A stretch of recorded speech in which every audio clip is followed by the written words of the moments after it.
Mostly 19 ಕಳೆದ್ಮೇಲೆ 20, 21, 22 ನಾವು 4-5 ಜನ ಒಟ್ಟಿಗೆ ಹೋಗ್ತೀವಿ. ಹೋಗಿ ಮನವರಿಕೆ ಮಾಡ್ತಕ್ಕಂಥ ಕೆಲಸವನ್ನು ಮಾಡ್ತೀವಿ.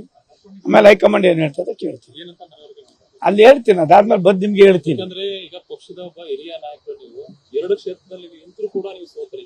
ಒಂದ್ ನಿಮಿಷಪ್ಪ, ಸೋತಿದ್ದು ಮತ್ತೊಂದು ಇವಾಗ ಪುನರಾವರ್ತನೆ ಮಾಡಕ್ ತಯಾರಾಗಿಲ್ಲ ನಾನು. ಎಲ್ಲವನ್ನು ಕೂಡ ನೀವೇ ಗೊತ್ತಿದೆ. ಸುಮ್ಮನೆ ನಮ್ಮ ಹತ್ರ ಹೇಳಿಸ್ತೀರಿ, ನೀವೇ ಅದಕ್ಕೆಲ್ಲ ಜಾಸ್ತಿ ಸೇರಿಸ್ತೀರಿ. ಅದಕ್ಕೆ ನಾನು ಇಷ್ಟು ಮಾತ್ರ ಹೇಳ್ತೀನಿ, ಏನೇನ್ ಆಗ್ಬೇಕು ಆಗ್ಬಾರ್ದಾಗಿತ್ತೋ ಎಲ್ಲವೂ ಆಗಿದೆ. ಆ ತಾಯಿ ಚಾಮುಂಡಿಗೆ ಬಿಟ್ಟಿದ್ದೀರಿ. ಅಲ್ಲ, ಒಂದ್ ನಿಮಿಷ ತಾಳಿ, ಇದು ದೇಶಕ್ಕೆ ಗೊತ್ತು, ನಿಮ್ಗೂ ಗೊತ್ತು, ಎಲ್ಲರಿಗೂ ಗೊತ್ತು. ಮತ್ತೆ ಅದನ್ನ ಪೋಸ್ಟ್ ಮಾರ್ಟಮ್ ಮಾಡೋ ಅವಶ್ಯಕತೆ ಇಲ್ಲ. ನೇರವಾಗಿ ಹೇಳೋ ಕಾಲ ಬಂದಾಗ ಹೇಳ್ತೀನಿ. ಅಲ್ಲಿಗಂಟ ಸ್ವಲ್ಪ ತಡ್ಕೊಡ್ರಿ. ಒಂದ್ ನಿಮಿಷ, ಕಾಲ ಬಂದಾಗ ಹೇಳ್ತೀನಿ. ನಾನು ಎಲ್ಲವನ್ನು ಕೂಡ, ನೀವು ಮೈಸೂರಿನ ಬೆಂಗಳೂರು ಎಷ್ಟೋ, ನನಗೆ ಮೈಸೂರು ಅಷ್ಟೇನೆ.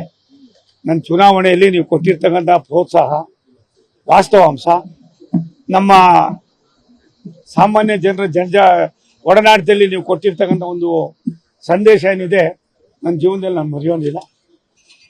ನೀವು ಯಾವುದೇ ಪಕ್ಷ ನೋಡಿಲ್ಲ. ಒಬ್ಬ ಕೆಲಸಗಾರ ಯಾವ ರೀತಿ ನಡ್ಕೊಳ್ತಾನೆ, ಒಬ್ಬ ಸೀನಿಯರ್ ಆದವನು ಇನ್ನೊಬ್ಬ ಸೀನಿಯರ್ ಮೇಲೆ ನಿಂತಾಗ ಅವ್ನ ನಡವಳಿಕೆ ಏನು ಅನ್ನೋದನ್ನು ಕೂಡ ತಾವು ಸೂಕ್ಷ್ಮವಾಗಿ ಎಲ್ಲವನ್ನು ಕೂಡ ಪರಿಚಯಿಸಿದ್ದೀರಾ. ನಿಮಗೆ ನಾನು ಆಭಾರಿಯಾಗಿರ್ತೀನಿ. ಎಲ್ಲಕ್ಕೂ ಕೂಡ ಕಾಲ ಪಕ್ವಾಗಿದೆ.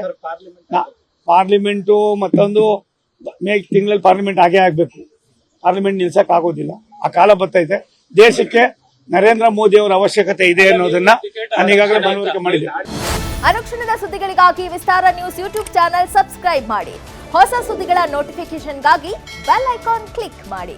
ಲೇಟೆಸ್ಟ್ ಅಪ್ಡೇಟ್ಸ್ಗಾಗಿ www.vistaranews.com ವೆಬ್ಸೈಟ್ಗೆ ವಿಸಿಟ್ ಮಾಡಿ. ಅಂಗೈಯಲ್ಲೇ ಜಗತ್ತಿನ ಸುದ್ದಿ ತಿಳಿಯಲು ವಿಸ್ತಾರ ನ್ಯೂಸ್ ಕನ್ನಡ ಆಪ್ ಡೌನ್ಲೋಡ್ ಮಾಡಿ.